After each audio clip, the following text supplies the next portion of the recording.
сърди цветя.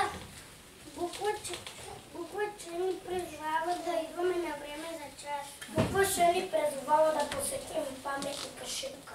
Буква Щ ни призовава да сме щастливи. Буква Ю ни призовава да се налеем на люлка. Буква Я ни призовава да чертаем сливи.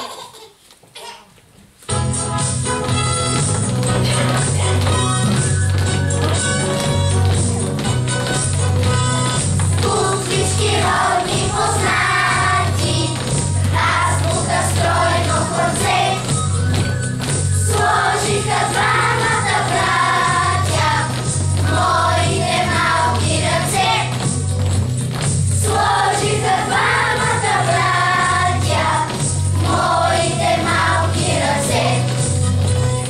Пиша ги дълги редици, пиша по белия лист. Те ми приличат на птици, като в небесната вис. Те ми приличат на птици, като в небесната вис. Куча висока и голяма, буквички скъпи за мен.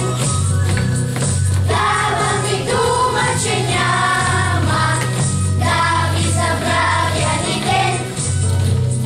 Давам ви дума, че няма да ви забравя ни ден.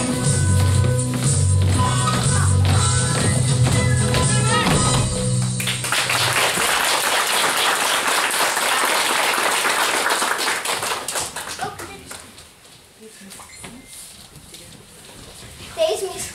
Преди цели 9 века в България... Преди цели 9 века... Чакай малко. Жули. Познавате ли тези препинателни знаци? Рая, съставим едно съобщително изречение. Аз съм на село. Много хубаво изречение. Мими, съставим едно изречение с удивителен знак. Ах, какъв красив щал. Много хубаво изречение. И Доника, съставим едно въпросително изречение. Днес ще ходим ли на училище? Много хубаво изречение, Дони. Преди цели 9 века в тая хубава страна неграмотен бил човек е живял в тъмнина. Всяко българче тогава не разбирал четмо. Имали сме ние държава, но сме нямали писмо. В Солно, синко мой, живеели две деца тогас. Те играели, научели всеки ден за хлас.